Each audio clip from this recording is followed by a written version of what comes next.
Assalamualaikum warahmatullahi wabarakatuh. Selamat pagi pemirsa, semoga hari ini Anda dalam keadaan sehat walafiat dan tentunya tetap istiqomah dalam keimanan dan ketakwaan. Amin ya rabbal alamin. Pemirsa, di Masjid Pusdai Jawa Barat ini setiap Selasa pagi ada kajian Quran dan hadis. Jika pemirsa ingin mengikuti kajian Quran dan hadis ini secara langsung, silahkan datang ke Pusdai lantai 2 Jalan Ponegoro nomor 63 Bandung, Jawa Barat. Dan hari ini tanggal 8 September 2020 bertepatan dengan 20 Muharram 1442 Hijriah, yang akan memberikan materi adalah Kiai Haji Fathur Rahman M. Basyari.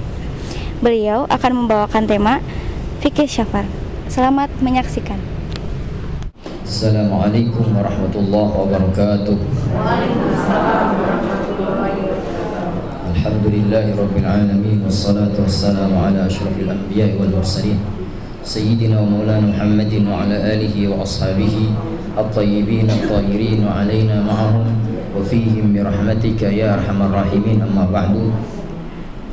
Alhamdulillah atas segala kenikmatan Allah Subhanahu wa taala. Kenikmatan Allah yang Allah berikan kepada kita sangat-sangat banyak sekali. Saking banyaknya maka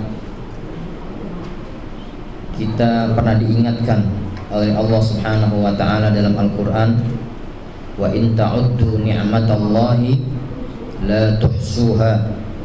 Jika kalian ingin menghitung berapa banyak nikmat Allah Subhanahu wa taala, maka niscaya kalian tidak akan mampu untuk menghitungnya. Diakui atau tidak, dirasakan atau tidak, bahwa kita ini tidak pernah bisa terlepas dari kenikmatan Allah Subhanahu wa ta'ala. Apapun kondisi kita, bagaimanapun situasinya, maka kita tidak pernah bisa terlepas dari kenikmatan Allah Subhanahu wa ta'ala. Bahkan jika mungkin ada orang yang mengaku bahwa kondisinya dalam keadaan sangat susah, sangat menderita, hidupnya miskin papa, maka tidak bisa terlepas dari kenikmatan Allah Subhanahu wa ta'ala. Dan kenikmatan Allah Subhanahu wa ta'ala yang paling utama adalah kenikmatan berupa iman dan Islam. Ketika Allah Subhanahu wa ta'ala menjadikan kita sebagai hambanya yang beriman, yang bertakwa kepada Allah, yang tunduk, yang patuh, dan mampu untuk melaksanakan kewajiban-kewajiban kita terhadap Allah, maka ini adalah kenikmatan di atas kenikmatan. Misalkan kondisi kita serba kurang, misalkan kondisi kita serba susah, misalkan kondisi kita miskin papa, fakir, tetapi jika kemudian kita masih dititipi kenikmatan berupa iman dari Allah Subhanahu wa ta'ala, maka ini adalah modal utama yang kemudian bisa menjadi wasilah bagi kita untuk menjadi mulia di hadapan Allah Subhanahu wa ta'ala dan bisa bahagia di dunia dan di akhirat. Karena kebahagiaan itu tidak diukur dari materi, dari harta, jabat maupun pangkat, tetapi kebahagiaan itu adalah diukur sejauh mana hati kita bisa menjadi tenang, bisa tentram, bisa bahagia, bisa damai. Sejauh mana kita bisa menjadi sosok yang menerima akan segala keputusan Allah Subhanahu wa ta'ala. Berapa banyak orang yang hartanya banyak tapi hidupnya tidak bahagia. Tetapi sebaliknya, berapa banyak orang yang sekilas hidupnya serba kurang dan dia miskin tetapi dia bahagia. Karena apa? Karena dia dapat menerima apapun yang telah Allah Subhanahu wa ta'ala berikan kepada dirinya. Karena seseorang dikatakan kaya atau tidak itu sebetulnya sejauh mana dia bersikap terhadap kenikmatan Allah. Banyak orang yang dia sudah kaya tapi tetap merasa miskin, ya, kayak saudara-saudara kita yang tertangkap basah adanya transaksi yang tidak syar'i, entah itu OTT atau dan sebagainya, itu kan bukan orang miskin sebetulnya mereka. Mereka orang kaya, cukup, mobilnya banyak, rumah di mana-mana, saldo penuh, ATM tidak pernah surut, ya depositonya banyak. Tetapi kemudian kenapa masih masih melakukan hal seperti itu? Tidak lain karena dia masih merasa miskin. Maka kemiskinan dan kekayaan itu bukan dilihat dari seberapa banyaknya harta, tetapi dilihat sejauh mana dia menerima. Berapa banyak orang yang hidupnya biasa-biasa saja tapi dia merasa kaya, sehingga kemudian tidak terbelokkan hati dan pikirannya untuk melakukan sebuah perbuatan yang kemudian akan menjerumuskan dia dalam sebuah perbuatan yang dilarang oleh Allah Subhanahu wa taala dan Rasulnya. Maka ini satu poin penting, yaitu mari kita bersyukur kepada Allah atas segala kenikmatan yang telah Allah berikan kepada kita. Salah satunya adalah, dan itu yang paling utama, adalah kenikmatan iman dan Islam.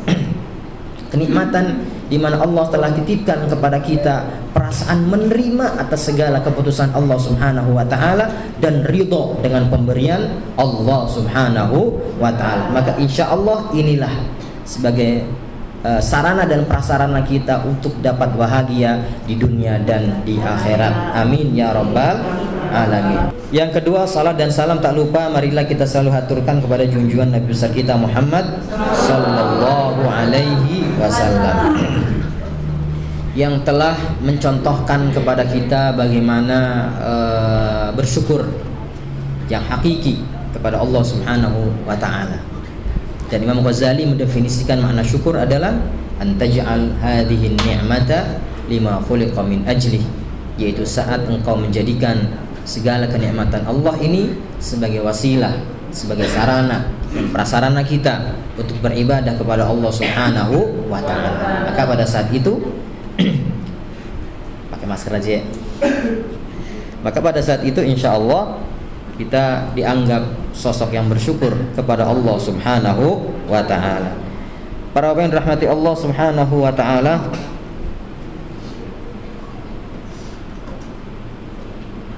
tema kita insya Allah hari ini adalah fikih safar. Dan saya kira pas banget kalau memang ternyata besok para orang tua kami, ayah dan bunda kita ini akan melakukan safar. Ya walaupun nggak jauh tetapi tetap masih dikatakan safar karena ada perjalanan. Dan tentunya safar ini adalah sesuatu yang bersifat mubah, artinya boleh. Anda mau bepergian silahkan, enggak bepergian pun enggak apa-apa. Mau keluar rumah silahkan, tetap di rumah juga enggak apa-apa. Walaupun pada kondisi tertentu memang kita dianjurkan untuk tetap di rumah, lebih-lebih pada masa dan situasi yang seperti ini. Tetapi ala kulli hal, ini penting bagi kita untuk dapat mengetahui seharusnya bagaimana sih adab kita, aturan-aturan yang seyogianya kita bisa ikuti dalam perjalanan kita. Ya. Apa hal-hal yang seyogianya kita fahami yang berkaitan dengan aturan-aturan syariat ketika kita sedang bepergian. Dan tentunya sekali lagi bepergian ini hukumnya mubah, hukum asalnya. Tetapi dalam kondisi tertentu bisa jadi bepergian ini akan akan disematkan kepadanya hukum-hukum yang lebih daripada sekedar hukum mubah. Bisa jadi safar itu hukumnya wajib, bisa jadi safar itu hukumnya sunnah, bisa jadi makruh, bisa jadi haram. Tapi ala kulli hal itu bukan pembahasan kita. Pembahasan kita adalah bahwa bagaimana sih aturan-aturan yang harus kita ikuti dalam perjalanan kita. Karena dalam sebuah perjalanan selalu yang menjadi harapan kita adalah satu, bahwa dalam perjalanan kita bisa selamat. Yang kedua, apapun yang menjadi harapan kita dalam perjalanan kita tersebut dikabulkan oleh Allah Subhanahu wa ta'ala.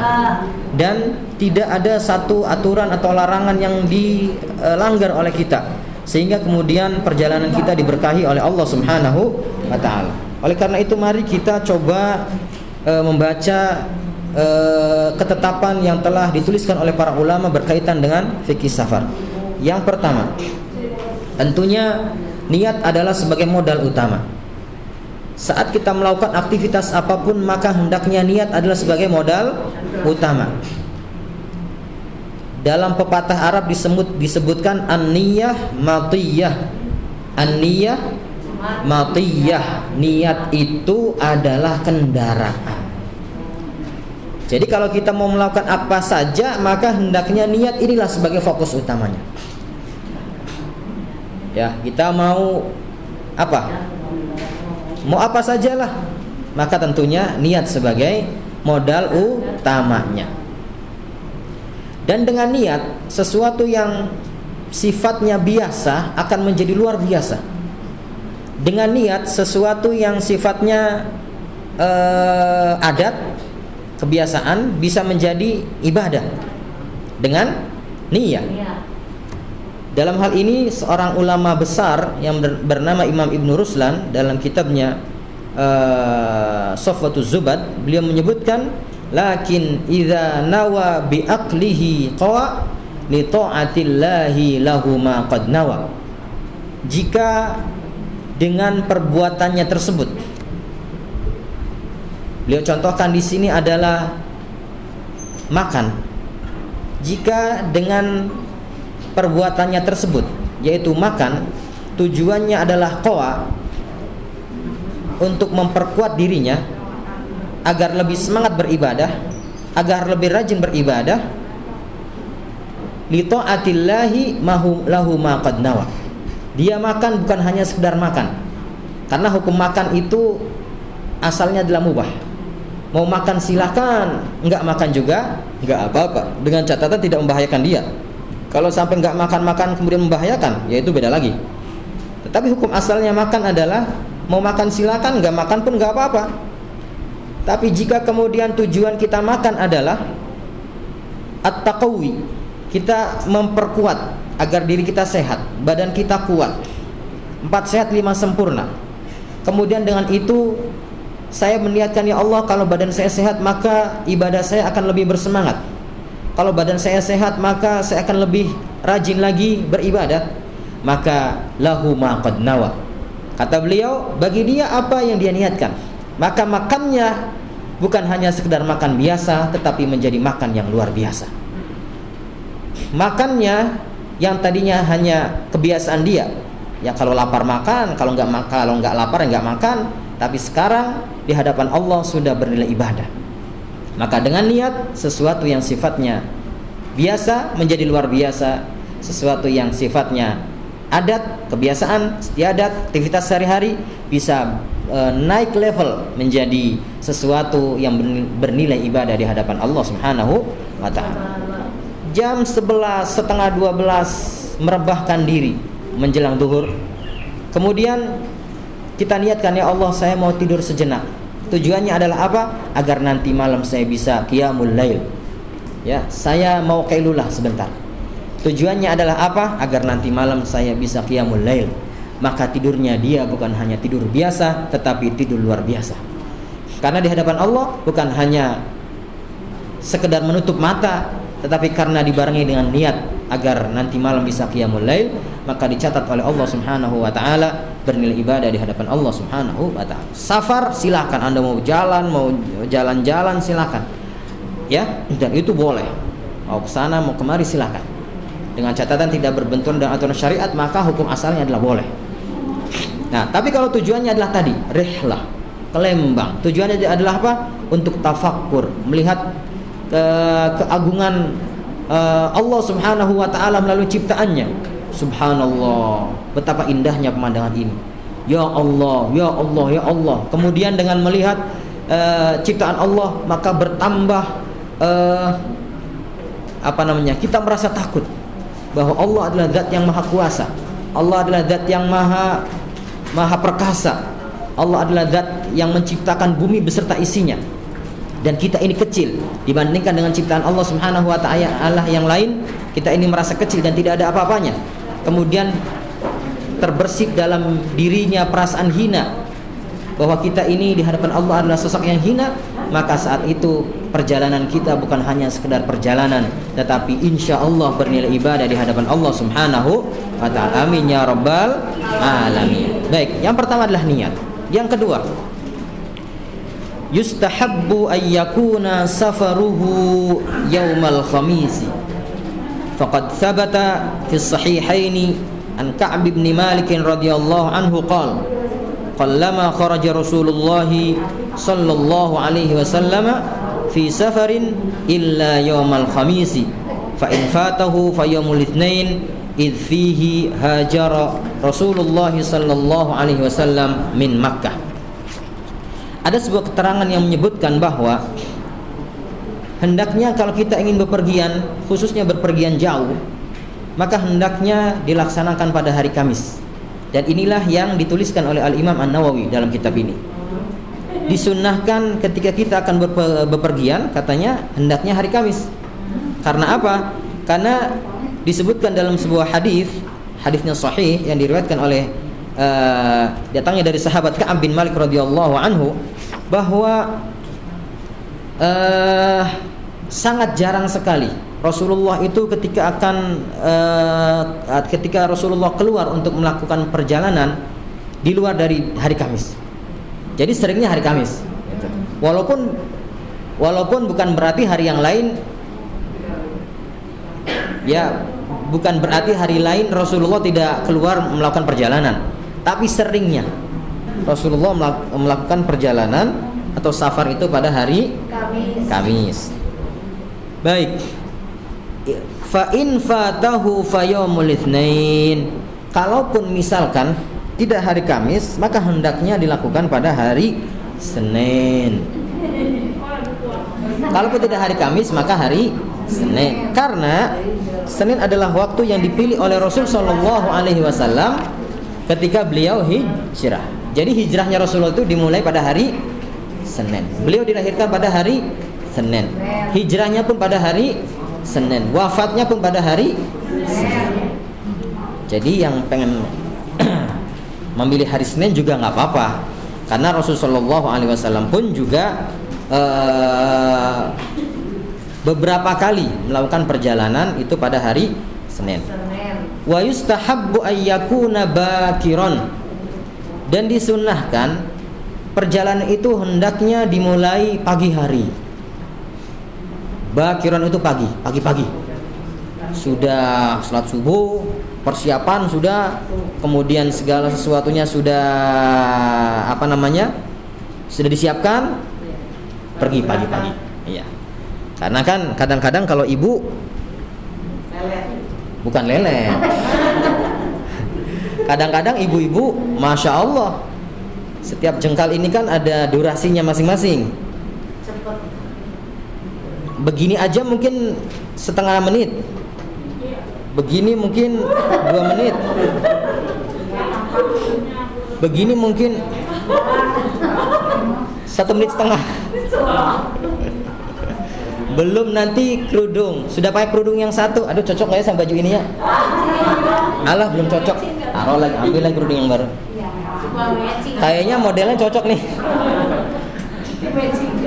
Matching, sudah cocok depan belakang belum pas, copot ganti lagi. Di sana Bu, di sana. Oh benar, yang di sana, enggak di sini. Dia di sini mengaji. Di rumahnya masing-masing. Ya. Wa yustahabbu ayyakuna bakiran li hadithi Sakhr al-Ghamidi radhiyallahu anhu, seperti hadis yang datangnya dari sahabat Sakhr al-Ghamidi, semoga Allah Subhanahu wa taala meridhai beliau, anna nabiyya sallallahu alaihi wasallam qala, bahwa Rasul sallallahu alaihi wasallam bersabda, Allahumma barik li ummati fi bukuriha.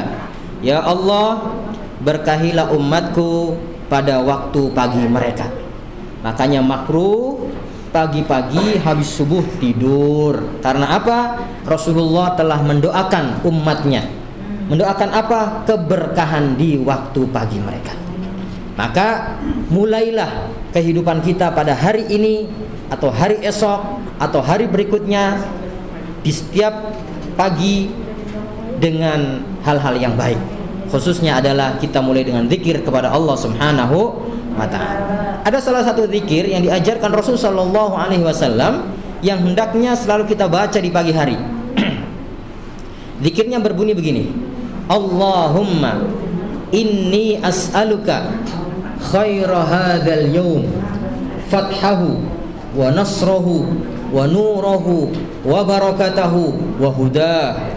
Allahumma inni as'aluka khaira hadzal yaum wa khaira ma fihi wa khaira ma qablah wa khaira ma ba'dah wa na'udzu bika min syarri hadzal yaum wa syarri ma fihi wa syarri ma qablah wa syarri ma ba'dah.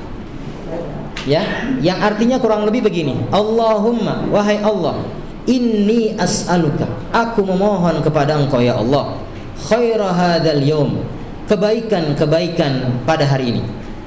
Ya, khaira hadzal yaum fathahu wa nasrahu wa nurahu wa barakatahu wa huda. Fathahu itu dibukanya kebaikan. Ya, fathahu wa nasrahu, ya Allah, semoga juga diberikan pertolongan. Wa nurahu, cahayanya. Wa barakatahu, dan keberkahannya. Wa huda, dan petunjuk-petunjuknya. Artinya adalah permohonan kepada Allah Subhanahu wa taala segala macam bentuk kebaikan pada hari itu. Betul apa betul? Semangat apa semangat?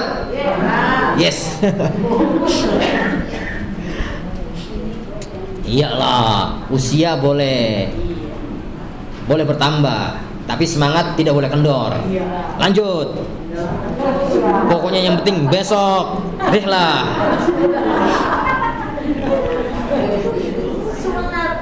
Nanti sekali waktu rihlanya jangan ke Lembang. Kita janjian di depan Ka'bah. Amin. Iya dong, ayo. Mau? Ya sekarang mah belum dibuka, masih pandemi, jadi belum dibuka. Ya, perbanyak aja baca salawat. Tadi salawatnya masya Allah tadi sudah luar biasa. Tadi gimana salawatnya tadi? Lupa tadi.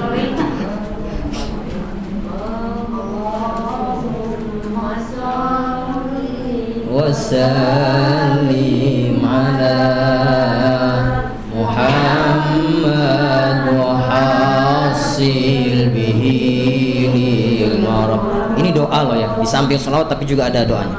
Allahumma salli wa sallim ala sayyidina Muhammadin wa hasil bihi lil marab. Ya Allah, penuhilah segala apa yang menjadi harapanmu. Ibu harapannya ya Allah pengen umroh, ya Allah bisa pengen haji, ya Allah, ya Allah, ya Allah. Ya, sambil membaca salawat, dan itu adalah salah satu di antara ibadah yang tidak pernah ditolak oleh Allah Subhanahu wa taala kapanpun, dimanapun, dalam keadaan bagaimanapun. Hanya salawat, maka insya Allah apa yang menjadi harapan kita dikabulkan oleh Allah Subhanahu wa taala. Oh, salawat itu adalah satu zikir yang akan diterima oleh Allah Subhanahu wa taala kapan saja, di mana saja, bagaimana kondisi hati kita. Ya, hati kita khusyuk baca, diterima oleh Allah. Kita bersalawat kemudian hati kita enggak khusyuk, juga tetap diterima oleh Allah Subhanahu. Maka perbanyak salawat. Insya Allah dengan salawat, ibu pengen kita janjian di depan Ka'bah, di depan makamnya Rasul Sallallahu Alaihi Wasallam, maka biar nanti Rasul Sallallahu Alaihi Wasallam yang memanggil kita, sehingga kita bisa rihlanya ke Mekah dan Madinah. Amin ya rabbal alamin. Allahumma salli wa sallim ala Muhammad wa hasil bihi lil maram. Allahumma salli wa sallim ala Muhammad wa hasil bihi lil maram. Sekali lagi, Allahumma salli wa sallim ala Muhammad wa hasil bihi lil maram. Semoga Allah Subhanahu wa taala mengabulkan hajat kita. Baik. Jadi kalau kita ingin bepergian, yustahabbu, kata Imam Nawawi, hendaknya kita melakukan perjalanan dimulai pagi hari, ya, sunnahnya. Tapi kalaupun dilaksanakan siang hari ataupun sore hari juga tetap boleh. Baik, selanjutnya yustahabbu idza arada al-khuruj min manzilihi ay yusalli rak'ataini. Ya, yustahabbu disunnahkan idza arada al-khuruj, jika sudah berkeinginan untuk keluar, min manzilihi dari rumahnya, ayyusalli rak'atain, hendaknya sholat dulu 2 rakaat. Sebelum keluar sholat dulu 2 rakaat. Yuqra'u atau yaqra'u fil ula ba'dal fatihati qul ya ayyuhal kafirun. Salat 2 rakaat pada rakaat yang pertama setelah membaca Fatihah, yaitu membaca qul ya ayyuhal kafirun. Yaqra'u fil ula ba'dal fatihati qul ya ayyuhal kafirun. Hendaknya dia pada rakaat pertama setelah Al-Fatihah membaca surat qul ya ayyuhal kafirun. Wa fit tsaniyati qul huwallahu ahad. Kemudian pada rakaat kedua setelah Fatihah hendaknya membaca qul huwallahu ahad. Fa fil hadithi 'anil nabiy sallallahu alaihi wasallam ma khallafa ahadun 'inda ahlihi afdala min rak'ataini yarka'uhuma 'indahum hina yuridu safar. Karena dalam hadis Rasul sallallahu alaihi wasallam disebutkan bahwa Rasulullah bersabda, ma khallafa, tidaklah seorang, ma khallafa ahadun inda ahlihi, tidaklah seorang akan bepergian kemudian dia meninggalkan sesuatu bagi keluarganya, tidak ada yang lebih afdal, melebihi daripada rak'ataini yarka'uhuma, 2 rakaat yang mana dia laksanakan indahum, di tengah-tengah keluarga mereka, hina yuridus safar, ketika dia akan keluar untuk melaksanakan perjalanan. Jadi hal yang paling utama yang ditinggalkan oleh orang yang akan melakukan perjalanan, khususnya perjalanan jauh, adalah 2 rakaat yang dia laksanakan sebelum dia keluar dari rumahnya, ya, terutama perjalanan yang jauh, yang membutuhkan waktu yang panjang, maka jangan pernah tinggalkan 2 rakaat, ya, yang kita tegakkan, yang kita laksanakan sebelum kita keluar dari rumah kita. Karena Rasulullah SAW mengatakan bahwa inilah yang sangat utama, ya.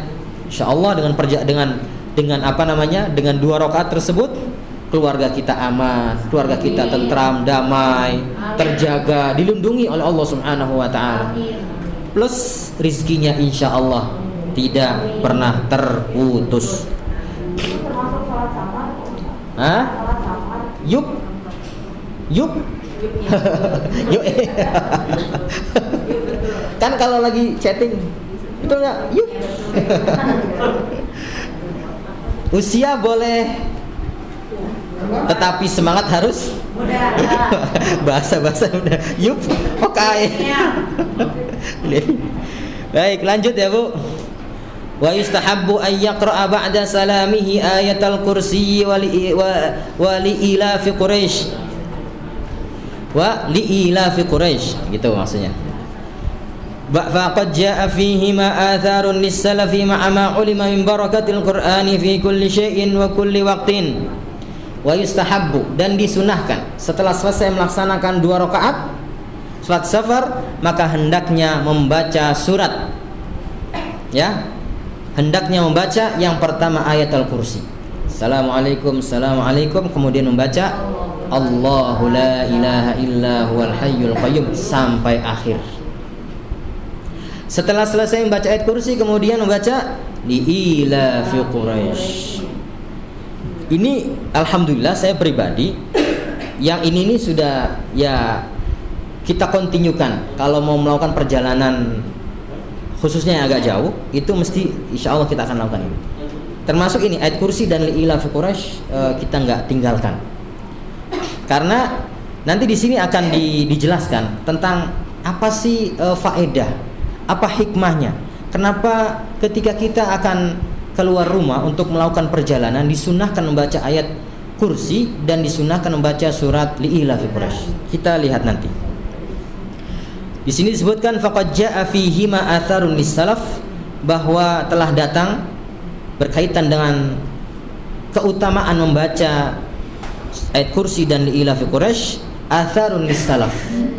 Athar itu definisinya banyak. Ada yang mengatakan sebagai muradif atau sinonimnya hadis. Ada yang mengatakan bahwa athar itu datangnya dari sahabat, ada yang mengatakan athar itu datangnya dari tabi'in. Intinya adalah para ulama menganjurkan, ya, syariat menganjurkan kalau kita ingin keluar rumah hendaknya membaca ayat kursi dan membaca apa? Li'ilafi Quraisy. Lebih daripada itu, ma'ama ulima min barakatil Quran. Lebih daripada itu, bahwa setiap kita membaca Al-Quran, bagian manapun dari Al-Quran, maka di situ ada keberkahan yang akan kembali kepada kita, dan setiap hurufnya akan bernilai ibadah dan pahala di hadapan Allah Subhanahu wa ta'ala. Wa fil athari, dan disebutkan dalam athar, anna man qara'a ayatal kursiyyi inda khurujihi min manzilihi lam yusibhu syai'un yakrahuhu hatta yarji'a min mansakihi. Disebutkan dalam athar, tadi saya jelaskan athar itu bisa definisinya adalah muradif atau sinonimnya hadis. Ada yang mengatakan bahwa athar itu datangnya dari sahabat, ada yang mengatakan bahwa athar itu datangnya dari tabi'in. Ala kulli hal, ini adalah sebuah anjuran. Hikmahnya, faedahnya, kalau kita mau keluar rumah kemudian kita membaca ayat kursi, bahwa annaman qara'a ayatal kursi, bahwa barang siapa yang membaca ayat kursi inda khurujihi min manzilihi, ketika dia atau seseorang keluar dari rumahnya, lam yusibhu syai'un yakrahuhu, dia tidak akan tertimpa sesuatu yang dia tidak suka. Ya, kalau kita baca ayat kursi ketika keluar dari rumah, insya Allah dijaga dan dilindungi oleh Allah Subhanahu wa ta'ala, dan tidak akan menimpa dia sesuatu yang dia tidak suka. Ya, sesuatu yang tidak suka dalam perjalanan, misalkan naik angkot bisa jadi ada copet atau barang ketinggalan atau apa lagi dan sebagainya dan sebagainya. Insya Allah dengan kita membaca ayat kursi dan mohon kepada Allah melalui keberkahan ayat kursi, maka insya Allah dijaga dan dilindungi oleh Allah Subhanahu wa ta'ala dari hal-hal yang tidak kita sukai. Ya, termasuk insya Allah dijauhkan dari copet, dijauhkan dari rampok, dijauhkan dari begal, dijauhkan dari apa barang ketinggalan, apalagi dijauhkan dari, kalau naik pesawat misalkan tidak, insya Allah tidak akan ketinggalan dan seterusnya. Lam yusibhu syai'un yakrahuhu hatta yarji'a mimman sakihi, sampai dia kembali lagi ke rumahnya dari perjalanannya. Amin ya rabbal alamin. Itulah hikmahnya kenapa kita disunnahkan membaca ayat kursi ketika keluar dari rumah. Tujuannya adalah apa? Kita berlindung kepada Allah dengan membaca ayat kursi agar dijaga oleh Allah Subhanahu wa ta'ala dari sesuatu apapun yang tidak kita sukai. Semoga Allah menjaga kita dalam perjalanan kita. Amin ya rabbal alamin. Nah, terus bagaimana dengan li'ilafi Quraisy? Nah, itu ada juga athar dari para ulama, ada sebuah keterangan dari para ulama bahwa jika seseorang itu membaca li'ilafi Quraisy, ya, ketika keluar dari rumahnya atau dalam perjalanannya, itu insya Allah, ya, perbekalannya akan dicukupkan oleh Allah Subhanahu wa ta'ala. Dan ini mujarab. Saya sendiri alhamdulillah pribadi sudah pernah mencoba ini. Ya, uang itu ya segitu, tetapi kok alhamdulillah kok terpenuhi segala kebutuhan cukup, ya. Dan uang ya segitu.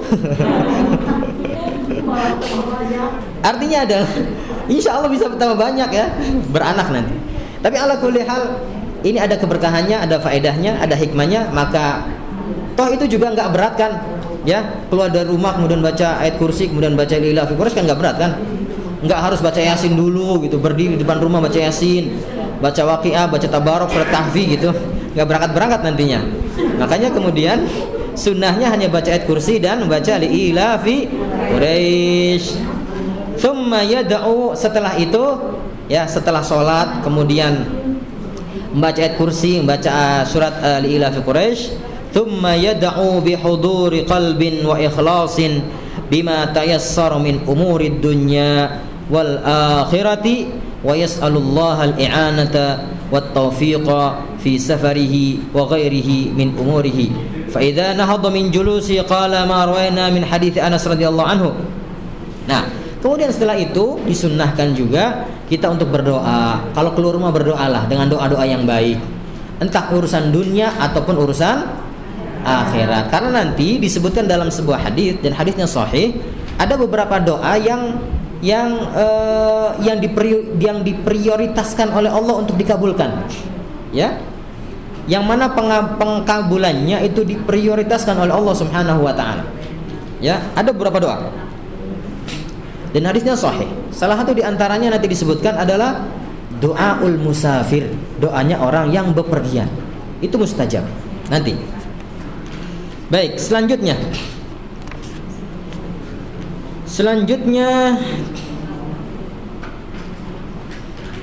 as-sunnatu idza arada al-khuruja min baitihi ay yaqula ma sahha anna Rasulullah sallallahu alaihi wasallam kana yaqulu idza kharaja min baitihi.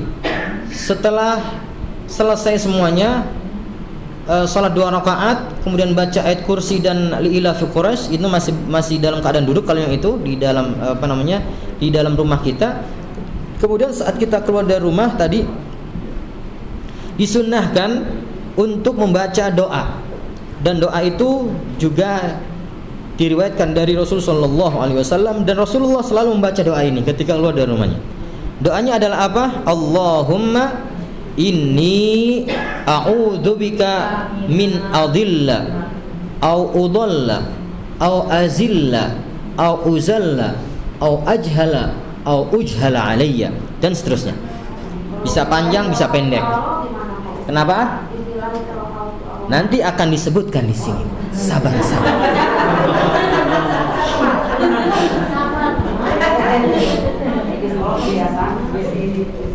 Nih Bu, datang hadisnya. Wa an Anasin radhiyallahu anhu qala idza kharaja ar-rajulu min baitihi faqala bismillahi tawakkaltu 'ala Allah la haula wala quwwata illa billahil aliyyil azim yuqalu lahu hudita wa kufita wa wuqita.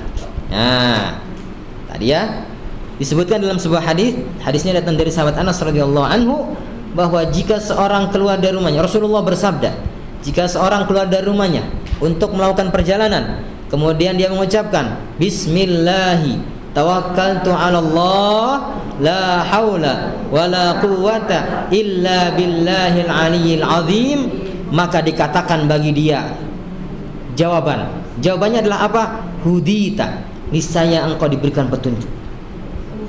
Wa kufita, niscaya kamu akan dicukupkan, bekalnya dicukupkan, kebutuhannya terpenuhi dan sebagainya. Wa wuqita, dan niscaya kamu akan dijaga dan dilindungi oleh Allah Subhanahu wa taala. Diberikan petunjuk, insyaallah enggak nyasar.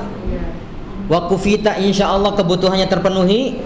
Wa wuqita, dan dijaga oleh Allah Subhanahu wa taala. Ini juga kan simple ya Bu. Ya Pak? Simple, ringan,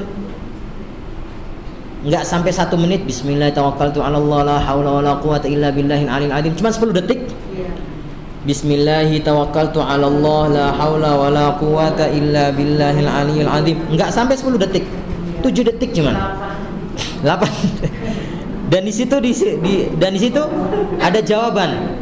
Hudita wa kufita wa wukita, niscaya diberikan petunjuk oleh Allah, dicukupkan oleh Allah, dan niscaya akan dijaga oleh Allah Subhanahu wa ta'ala. Amin ya rabbal alamin. Wa yustahabbu hadzal du'a. Nah, ternyata di sini Imam Nawawi mengatakan wa yustahabbu hadzal du'a likulli kharijin min baitih. Tidak mesti harus melakukan perjalanan. Kata Imam Nawawi, setiap kita keluar dari rumah disunnahkan kita membaca doa tadi. Bismillah tawakkaltu 'ala Allah la haula wala quwwata illa billahil aliyil azim. Bahkan jika keluar tujuannya untuk ke tetangganya sebelah, disunnahkan juga. Pokoknya setiap keluar dari rumah, kata Imam Nawawi, disunnahkan untuk membaca doa ini bismillahi tawakkaltu 'ala Allah la haula wala quwwata illa billahil aliyil azim. Selanjutnya wa yustahabbu lahu ay yatasaddaqa bi syai'in 'inda khuruji. Ya, ketika kita akan melakukan perjalanan disunnahkan bagi kita untuk bersedekah semampunya. Karena faidah dari sedekah atau hikmah dari sedekah adalah as-sadaqatu tadfa'ul bala. Sedekah itu adalah menolak. Nah, insya Allah kalau kita mau bepergian kemudian sedekah, ya dicari-cari, ya buka dompet. Ketika sudah buka dompet kelihatan uangnya. Kenapa nggak langsung ngambil? Cari kembali. Artis favorit 2000 yang dicari. Favorit. Katanya ada dialog antara uang 100.000 dan 2.000. Katanya. Ibu lebih tahu lah. Iya. Oh iya. Setiap buka dompet ternyata yang dicari 2.000. Tetapi 2.000 ikhlas lebih baik daripada 100.000. Ya. Dan 100.000 ikhlas lebih baik daripada 2.000 ikhlas. Wa yustahabbu lahu ay yatasaddaqa bi syai'in 'inda khuruji. Biasakan kalau kita keluar rumah, ya, bersedekah. Bersedekah karena as-sadaqatu tadfa'ul bala. Sedekah itu menolak bala. Insyaallah dari mulai keluar rumah sampai kembali lagi ke rumah dijaga dan dilindungi oleh Allah Subhanahu wa taala dari berbagai bala. Amin ya rabbal. Amin. Saya kebiasaan, insyaallah alhamdulillah, kebiasaan pokoknya ketemu siapa aja. Ketemu fakir miskin nasi ya bangsa, ya yang ikhlas lah. Nggak usah gede, yang penting ikhlas. Insya Allah dari kecil yang ikhlas akan naik levelnya menjadi besar ikhlas. Ya, syukur kalau kemudian gede ikhlas, gede ikhlas, gede ikhlas, itu lebih baik daripada kecil nggak ikhlas. Kecil nggak ikhlas, lebih repot. Ya, ketemu orang miskin kasih, ketemu pemulung kasih. Ya ngasihnya sih nggak besar, 5.000, 10.000. Ketemu tukang parkir kasih 2.000, ya niatkan untuk sedekah. Insya Allah ini betul mujarab. Mujarab. Hah? Masa parkir di garasi sendiri? Ya, ada cerita. Saya ini cerita pribadi saya. Kebiasaan saya kalau lagi di perjalanan nggak bisa diem. Ya apa sajalah disampaikan. Mau baca doa, zikir, sholawat di jalan tuh. Dan keluarga, istri dan anak saya paham gitu. Dan satu lagi, saya itu kalau lagi nyupir kemudian ngantuk, itu saya mesti adzan. Adzan. Alhamdulillah, itu bubar semua ngantuk. Entah mungkin karena tarik suaranya, maka kemudian ngantuknya bubar, atau ada sir lain atau rahasia lain. Ala kulli hal ini yang saya amalkan. Saya melewat Cipularang, kilometer 97, kemudian ada Gunung Hijau. Saya lagi asik baca zikir. Ya, baca zikir. Waktu itu yang saya baca Rotib Al-Attos. Sampai kepada zikir apa itu? Kok jadi lupa sih? Bismillah tahassanna billah, bismillah tawakkalna billah, bismillah tahassanna billah, bismillah tawakkalna billah. Ya Allah, aku berlindung kepadamu. Ya Allah, aku bertawakal kepadamu. Terus baca sambil jalan. Singkat cerita sampai masuki ke Cipali. Nah, ketika di Cipali dalam kecepatan ya biasa, namanya di tol kan nggak mungkin pelan, 80 ke atas mestinya. Itu ada mobil jejer, ada satu mobil di depan Avanza, kemudian Avanza lagi, kemudian mobil saya. Singkat cerita di kecepatan tinggi, mungkin 100 mungkin. Subhanallah, mobil yang depan itu bannya lepas dan jaraknya nggak jauh. Jadi mobil ban serep yang biasanya ban serep itu karena mungkin terguncang-guncang lepas. Loh, Dan itu di depan kita. Di depan kita, dan karena jarak yang sangat dekat, kemudian kecepatan tinggi, kalaupun bermanuver malah bahaya, bisa terbalik kan. Maka yang bisa saya lakukan, alhamdulillah waktu itu tenang dalam keadaan tenang. Itu sudah aja saya jalan lurus, hanya goyang sedikit, ban yang jatuh itu saya masukkan ke bawah kolong mobil.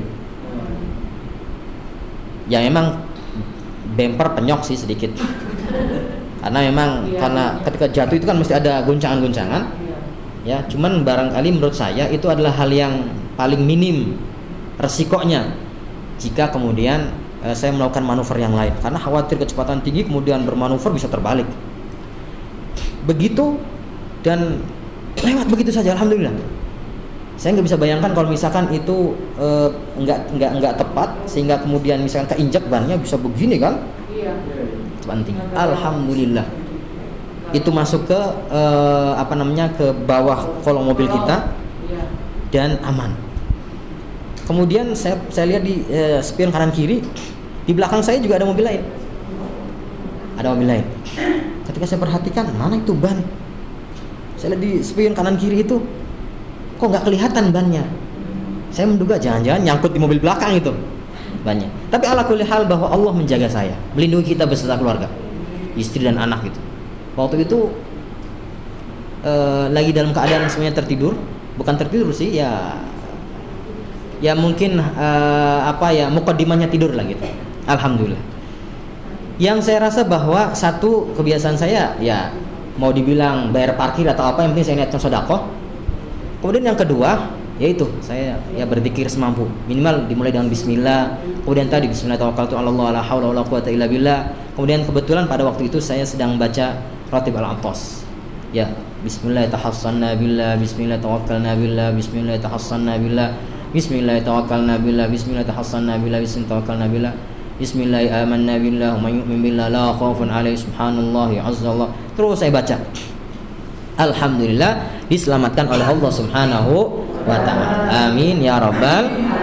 Jadi doa itu luar biasa manfaatnya bagi kita. Maka kalau kita mau melakukan aktivitas apapun, khususnya akan melakukan perjalanan, maka jangan tinggalkan berdoa kepada Allah sebisa mungkin, walaupun hanya 2.000, bersedekahlah. Ya, titipkan kepada tukang parkir, kepada pengemis dan sebagainya, tukang ngamen, niatkan sedekah. Insya Allah akan menjadi wasilah kita dijaga oleh Allah Subhanahu wa ta'ala. Amin ya rabbal. Kemudian setelah itu saya langsung minggir sebentar. Ada kondisi yang bahaya enggak gitu? Ternyata alhamdulillah tidak, hanya yang perpenyok sedikit, ya sudah saya jalan lagi dan sampai di rumah dengan keadaan selamat, alhamdulillah. Jadi itulah berkahnya sedekah. Selanjutnya, idza kharaja wa arada ar-rukuba ustuhibba ay yaqula bismillah. Dan ketika sudah keluar dari rumahnya, kemudian akan menaiki kendaraannya, ustuhibba, disunnahkan, ay yaqula, untuk mengucapkan dan berdoa bismillah.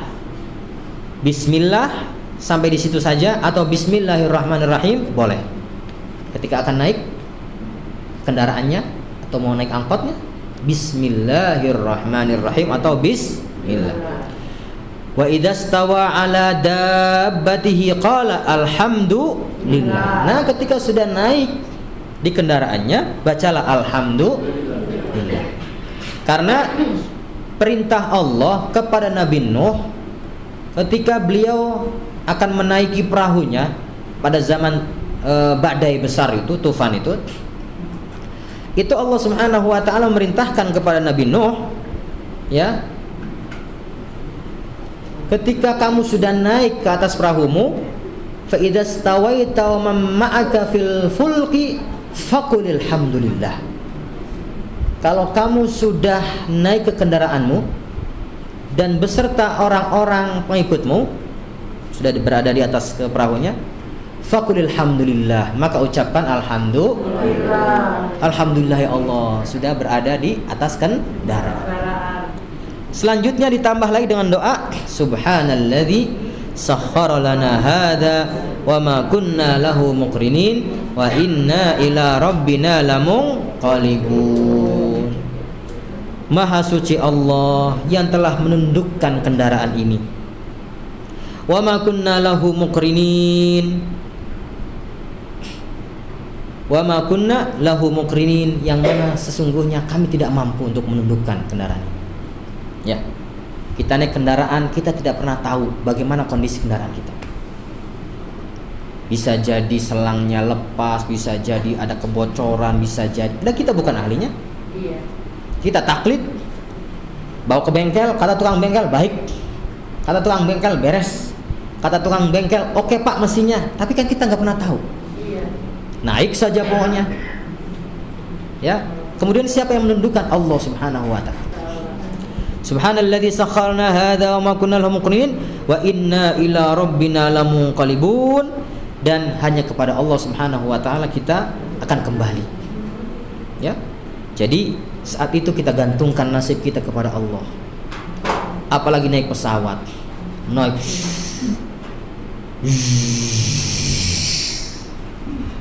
kok besi bisa terbang, di dalamnya ada manusia, ada barang-barang. Kalau bukan Allah yang menaikkan, nggak mungkin bisa naik. Ya Bu, maka gantungkanlah nasib kita kepada Allah Subhanahu wa ta'ala. Thumma yaqulu alhamdulillah, alhamdulillah, alhamdulillah 3 kali. Thumma yaqulu, kemudian mengucapkan Allahu Akbar, Allahu Akbar, Allahu Akbar 3 kali. Yang sudah duduk di atas kendaraan, kemudian baca subhanalladzi sakhalna hadza, atau sebelumnya bacalah alhamdulillah, alhamdulillah, alhamdulillah 3 kali. Kemudian baca Allahu Akbar 3 kali. Allahu Akbar, Allahu Akbar, Allahu Akbar. Ya.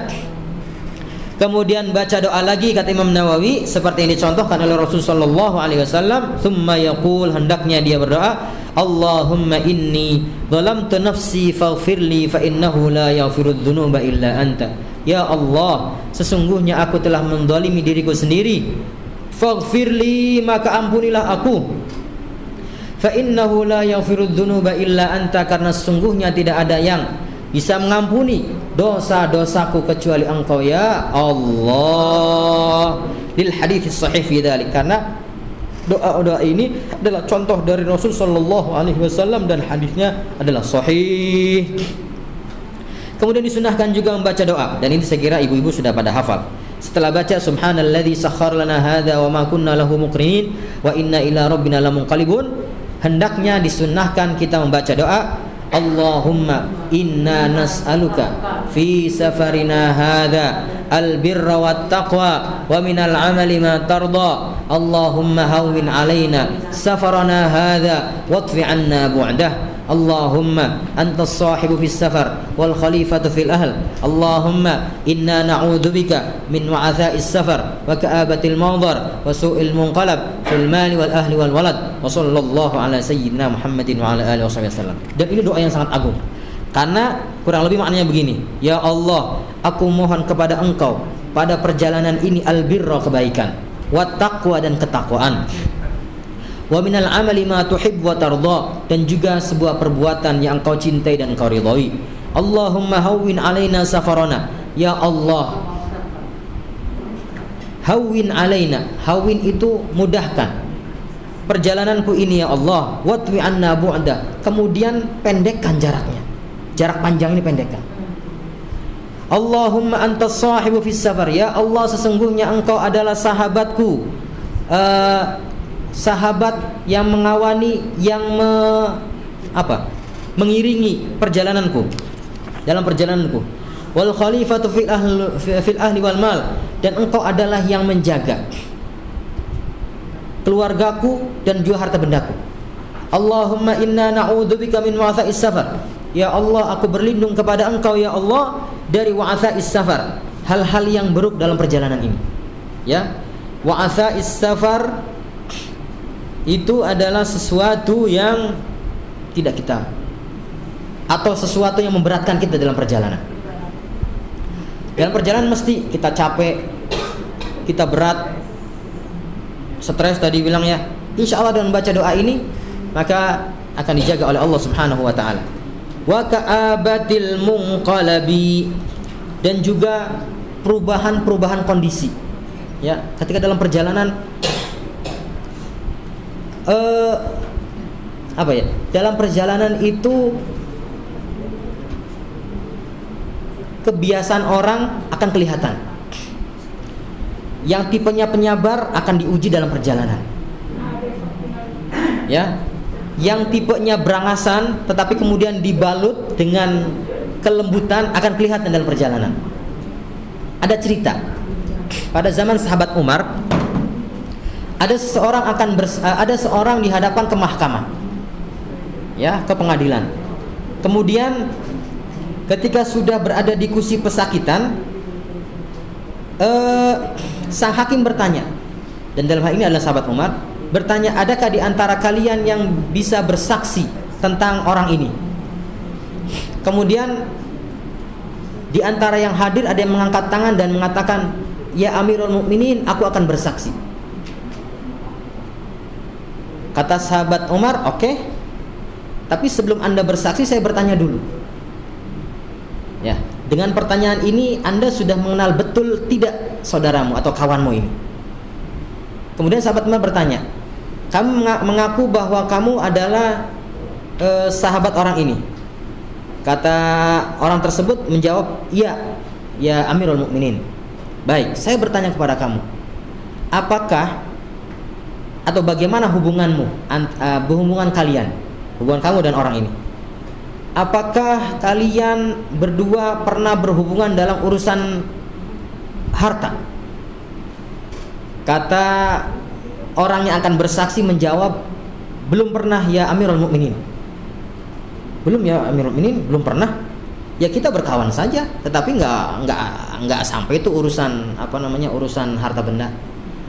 Apa jawaban sahabat Umar? Kata sahabat Umar bahwa kamu belum mengenal saudaramu, kamu belum mengenal sahabatmu. Karena biasanya tabiat seseorang itu akan terlihat ketika bermuamalah masalah urusan harta benda.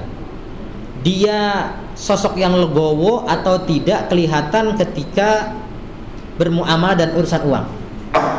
Bahkan antar saudara pun bisa akan kelihatan bahwa hubungan mereka erat atau tidak itu ketika bermuamalah urusan uang. Ya, dan ini faktanya, dan banyak kejadian berapa banyak antar saudara berantem karena urusan harta. Orang akan tahu betul tabiat seseorang itu ketika sudah bermuamalah masalah uang. Kalau orangnya bisa legowo dalam urusan uang, berarti orang ini baik, insya Allah. Nerimaan, dia berehan, dermawan, berarti orang ini baik, insya Allah. Minimal itu adalah sebagai indikator.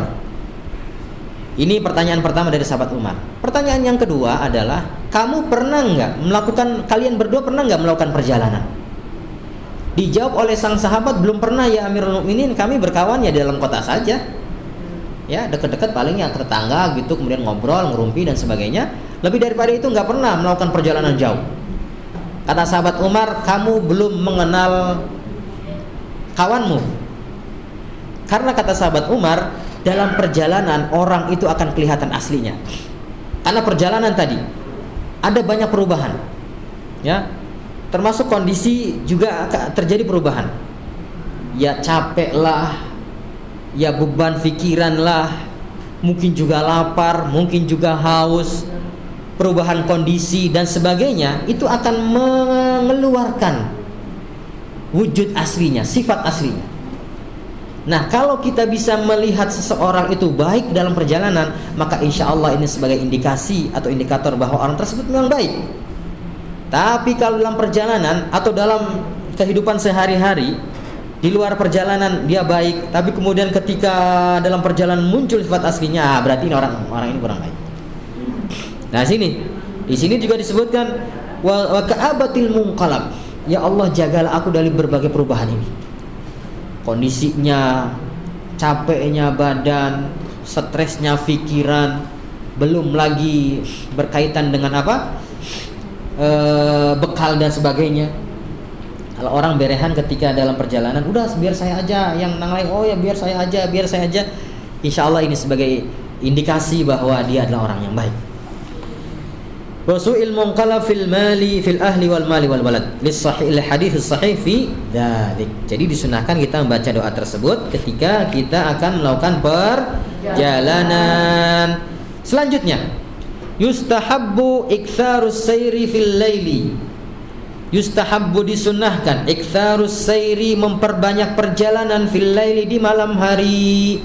Kalau perjalanannya perjalanan panjang maka hendaknya perjalanannya dilakukan di malam hari.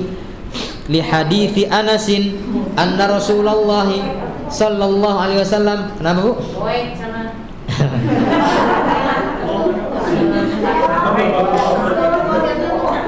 Kalau perjalanan jauh, ya kalau perjalanan dekat mah ke Lembang masa malam hari, nyampe sana udah gelap gulita. Ya, disunahkan Sudah datang surat cinta nih. Lihat surat cinta. Ternyata masih banyak padahal masih jauh.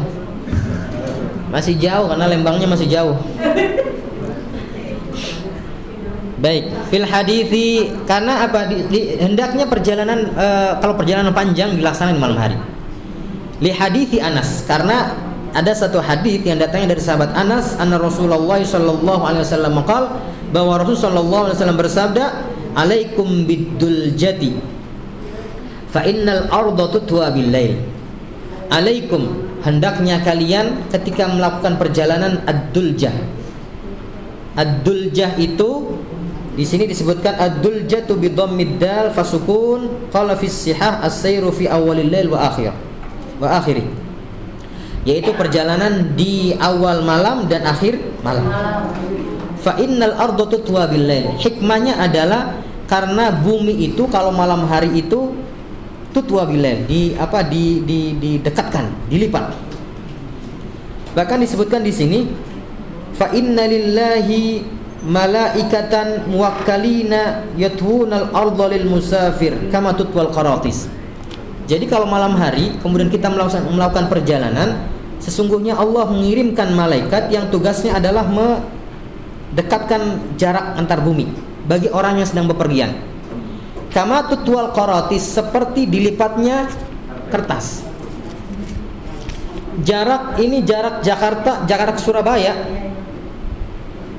Kalau melakukan perjalanan di malam hari, hikmahnya sesuai dengan hadis ini adalah bahwa jarak itu didekatkan seperti dilipatnya kertas. Tidak terasa kemudian perjalanan ternyata cepat dan sudah sampai tujuan, ya, sampai tujuan. Maka rupanya hikmahnya begitu ya. Kalau kemudian di kita ada bis malam, ada bis apa sajalah perjalanan malam, bis cepat ini malam hari. Jakarta Surabaya berangkat jam sekian sampai insya Allah jam sekian. Dari Jakarta ke Madura, dari Jakarta Semarang di malam hari. Karena hikmahnya ini, fa innal arda tutwa bil lail. Karena di malam hari bumi itu dilipat, didekatkan ya. Kama tutwal qaratis, seperti kertas yang dilipat, yang tadinya jauh jadinya dekat. Ya, alhamdulillah. Pernah sekali aku pergi dari Jakarta. Saya juga bisa, Bu. Nggak kalah sama Ibu. Sweet. Kalau saya mengeluarkan kemampuan saya, Ibu harus aware. Jangan direkam nanti masuk YouTube ustaznya minta disawer katanya. Aduh, repot deh. Baik, kalau memang habis waktunya, saya kira untuk fiqhus safar sebagian sampai di sini karena sungguhnya masih banyak sekali. Lebih daripada itu, yang lebih utama adalah kaitannya dengan bagaimana dengan ibadah kita saat dalam perjalanan. Kalau yang tadi ini adalah lebih kepada adab-adabnya, ya, adab-adabnya kita melaksanakan perjalanan. Dan ini masih banyak lagi. Lebih daripada itu adalah bagaimana ibadah kita saat bepergian.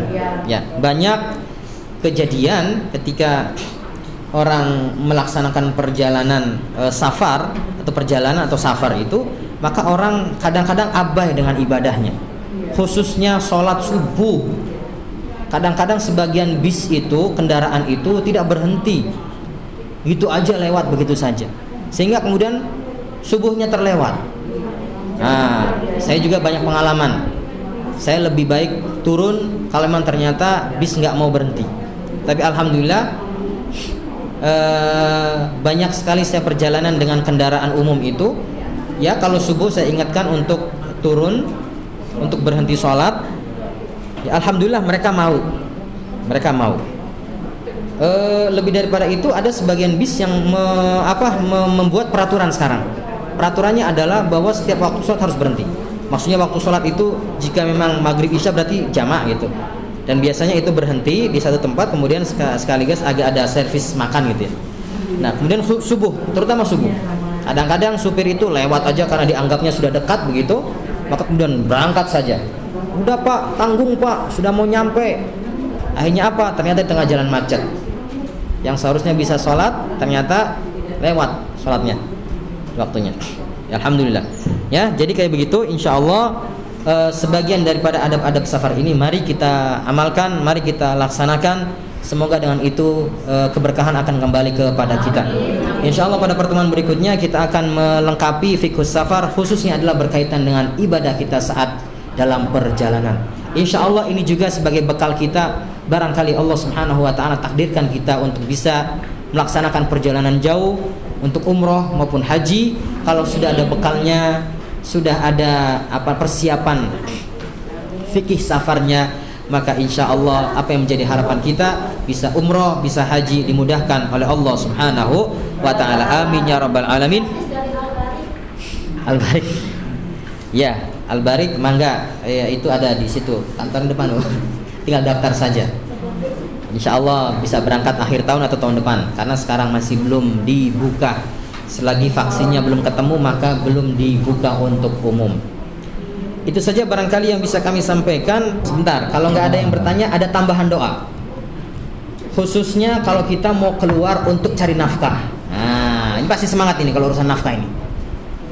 Ya, Rasulullah mengajarkan kalau memang kita akan keluar rumah, kemudian tujuannya adalah mencari nafkah, di samping tadi doa-doa yang tadi, juga Rasulullah mengajarkan secara khusus doa kalau kita mau mencari nafkah.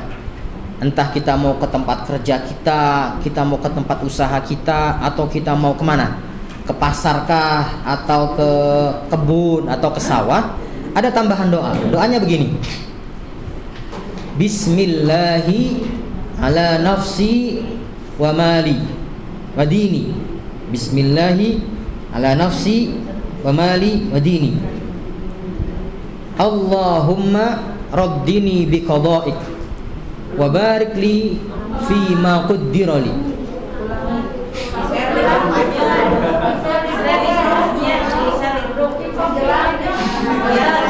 Oke.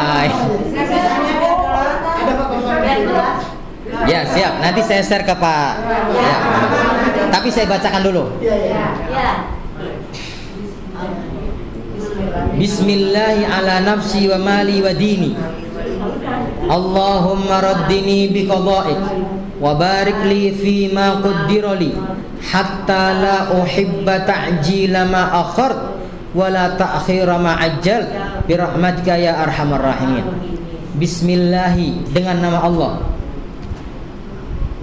Fi nafsi, atau ala nafsi, untuk diriku. Ya Allah, aku menggantungkan diriku kepadamu. Begitu maksudnya. Wa mali, dan juga harta bendaku. Wa dini, dan juga agama. Allahumma raddini biqada'ik. Ya Allah, titipkanlah keridhaanmu kepada hatiku atas segala keputusanmu. Allahumma raddini biqada'ik. Ya Allah, titipkanlah keridhaan atas segala keputusanmu. Ya. Jadi ketika orang keluar mencari nafkah, maka apapun yang dia dapatkan ketika mencari nafkah, banyaknya, sedikitnya, bahkan jika nggak dapat, ya Allah, titipkanlah keridhaan itu. Ya Allah, aku ridho. Dapat banyak, ridho. Dapat sedikit, ridho. Belum dikasih juga tetap ridho. Wa barik li fima quddiroli, ya Allah berkahilah atas apa yang sudah Engkau titipkan. Engkau titipkan kepadaku harta benda banyak, ya Allah berkahilah. Sedikit berkahilah, enggak pun tetap berkahilah. Jadi kalau sudah seperti ini kita keluar rumah untuk usaha, untuk mencari nafkah, mau berdagang, mau ke kantor, ke tempat usaha, maka kita akan tetap nyaman, tetap aman, tetap damai, hati kita tetap bahagia. Karena apa? Karena sesungguhnya kita mencari nafkah bukan sebagai syarat agar kita mendapatkan harta. Karena sungguhnya urusan rizki sudah Allah yang mengatur. Bahwa kemudian kita keluar dari rumah mencari nafkah tidak lain karena Allah memerintahkan itu. Urusan pembagian diserahkan kepada Allah. Ya, sekali lagi bahwa hak mutlak Allah urusan rizki. Ya, bukan karena kita pintar kemudian rezeki kita lebih banyak, bukan karena kita lebih kuat kemudian rezeki kita lebih banyak, bukan karena kita lebih kerja kita lebih panjang kemudian rezeki kita lebih banyak, bukan. Tapi semata-mata Allah lah yang membagikan. Berapa banyak orang yang hanya begini saja, Bu? Cek 5 miliar. Ya, begini doang. Lah yang di sana yang begini. Wah, 15.000. Keringat semua keluar, tenaga semua keluar. Tapi ternyata apa? Dia dapatnya lebih sedikit. Sedangkan yang uncang-uncang, AC di ruangannya hanya menggerakkan pulpen, ternyata lebih banyak hartanya. Oh, sebentar, belum tentu. Ya, urusan tenang atau tidak, maksud saya adalah bahwa urusan rizki mutlak adalah hak mutlak Allah. Ya, bahkan ada orang yang mendapatkan rizki tanpa terduga-duga, nggak pernah terbayangkan, tiba-tiba diberikan rezeki oleh Allah. Dan doa Rasul sallallahu alaihi wasallam, Allahumma inni as'aluka min fujaatil khair. Ya Allah, aku mohon kepada Engkau, berikanlah aku kabar gembira yang mendadak. Ya, tahu bahwa memang kita butuh sesuatu, tapi ya sudahlah, diserahkan sepenuhnya kepada Allah. Tiba-tiba ada kabar gembira yang mendadak. Pak, ini untuk kebutuhan Bapak, nggak pernah terpikirkan. Kira-kira senang apa tidak? Dan Allah Maha mampu untuk melakukan hal tersebut. Wa a'udzubika min fujaatis syarr. Di saat lain kita berlindung kepada Allah, ya Allah jauhkanlah dari kabar gembira yang tidak kita sukai. Kabar gembira, kabar buruk yang tidak kita sukai. Oh, kabar gembira tidak sukai. Bukan gitu, salah. Bukan. Yang kedua adalah wa a'udzubika min fujaatis syarr.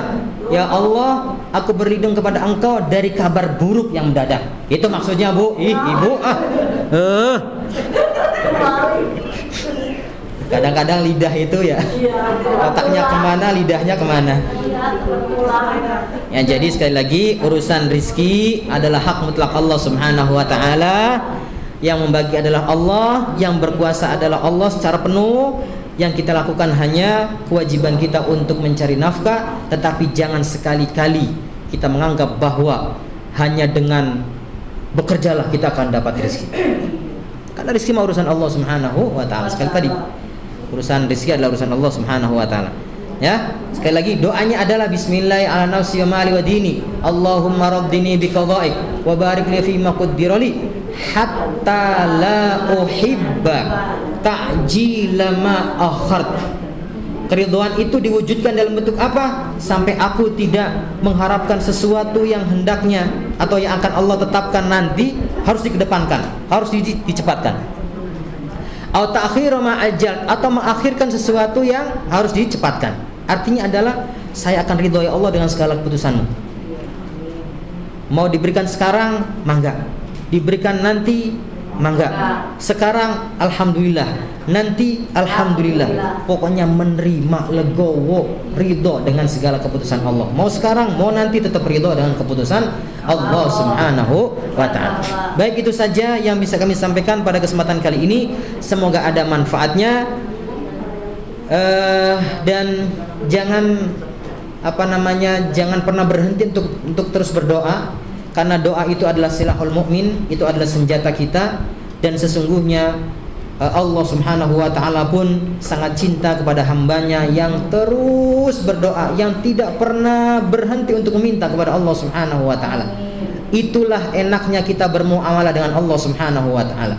Kalau kita bermuamalah dengan sesama, ya, kalau kita bermuamalah dengan sesama, sekali mungkin dikasih, 2 kali masih dikasih, 3 kali dikasih dengan wajah cemberut, 4 kali dikasih dengan agak sedikit menggerundel, 4, 5, 6 kali mungkin udah nggak dibukain pintu, ya. Tapi kalau kita bermuamalah dengan Allah, kapanpun, dimanapun, Allah tidak pernah menutup pintu rahmatnya. Maka selalulah terus berdoa kepada Allah Subhanahu wa ta'ala, khususnya nanti ketika dalam perjalanan, karena salah satu di antara doa yang akan diprioritaskan oleh Allah Subhanahu wa ta'ala untuk dikabulkan adalah doanya musafir, orang yang bepergian. Semoga menghasilkan atau kembali kepada kita dengan keberkahan dari perjalanan kita. Amin ya rabbal alamin. Baik, kita doa bersama. Bismillahirrahmanirrahim. Alhamdulillahirabbil alamin. Hamdan yuwafi ni'amahu wa yukafi mazidah. Ya Rabbana lakal hamdu kama yanbaghi li jalali wajhika wa 'azimi sultanik. Subhanaka la nuhsi thana'an 'alayka anta kama athnayta 'ala nafsik. Lakal hamdu hatta tarda wa lakal hamdu idza radita wa lakal hamdu ba'da ar-ridha.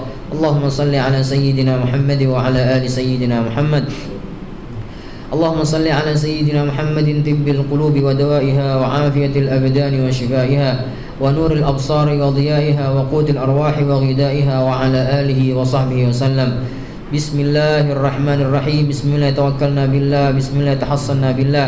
بسم الله آمنا بالله. ومن يؤمن بالله لا خوف عليه. اللهم إنا نسألك العافية في الدنيا والآخرة. اللهم إنا نسألك العفو والعافية والمعافاة الدائمة في الدين والدنيا والآخرة. اللهم اغفر لنا ذنوبنا ولوالدينا ولأزواجنا ولأولادنا ولمشايخنا ولإخواننا في الدين ولأصحابنا وأحبابنا ولمن أحبنا فيك ولمن أحسن إلينا وللمؤمنين والمؤمنات والمسلمين والمسلمات يا رب العالمين. وصل اللهم على عبدك ورسولك سيدنا محمد صلى الله عليه وسلم وارزقنا كمال المتابعة له ظاهرا وباطنا في عافية سلامة برحمتك يا أرحم الراحمين.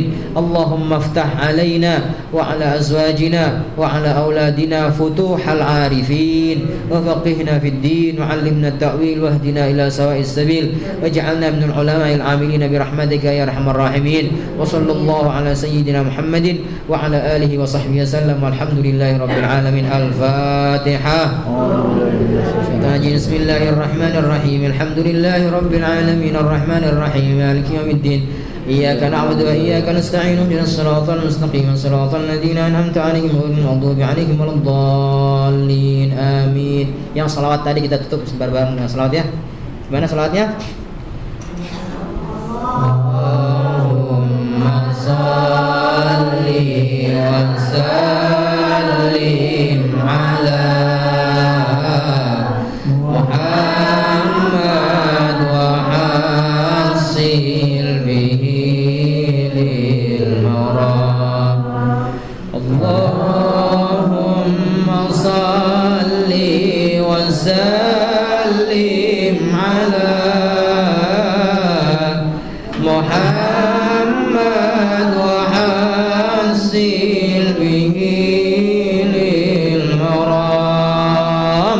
Allahumma salli wa sallim ala Muhammad wa hasil bihi lil maram. Terima kasih atas segala perhatiannya, mohon maaf atas segala kurangnya. Wallahul muwaffiq ila aqwamit thoriq. Wassalamualaikum warahmatullahi wabarakatuh. Waalaikumsalam warahmatullahi wabarakatuh. Dari kawasan Pusdai Jawa Barat, saya Silka Zahrani dan kru yang bertugas Adi Bahrul Muhid, Bambang Bahtiari Pai, Daipul Haq Tardiana, Ramdan Hidayat, dan Dede Abdul Razak melaporkan.